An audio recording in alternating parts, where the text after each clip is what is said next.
We now want to return to Alan Pizzi, who is live in Rome. And Alan, so I guess this sets up a conclave in mid-March to choose a new pope, right?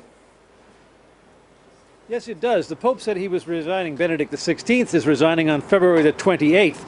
So that means they then have to hold the conclave. There are 120 cardinals under the age of 80 who are technically eligible to vote in the conclave. There may be a couple more than that. They're in a kind of a transition period.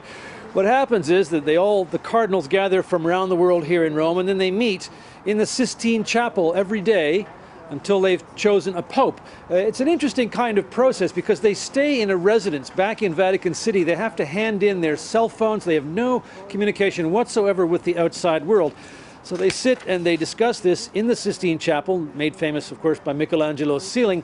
And the ballots are burned after each round of voting. They're placed in a chalice, then they're taken out and they're burned with a special powder that gives black smoke. And only when they've chosen a pope, when they have enough votes to say, we now have a pope, do they put another chemical on, and white smoke comes out of a chimney at the back of the Vatican, and then sometime after that, very shortly after that, the new pope appears on the balcony of St. Peter's Basilica, which you can see here behind me. So it's a complex process, but it works like clockwork because they've been doing it for a long time and they've worked it out down to the last possible moment. Alan, not only is this a stunning announcement, but also how quick the resignation takes place.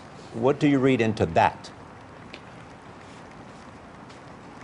I don't know. That's kind of odd, you know. I guess he thought, if I'm going to do it, I'm just going to do it, and let's get it fixed up. Because it's not a problem for them to call the conclave, because if the Pope suddenly dropped dead, they could do it. So he's actually given them 3 weeks warning in advance of a conclave. So I suppose they think that's enough, which is kind of interesting when you consider that the Vatican tends to think in terms of millennia and does everything very slowly. This they're doing very quickly.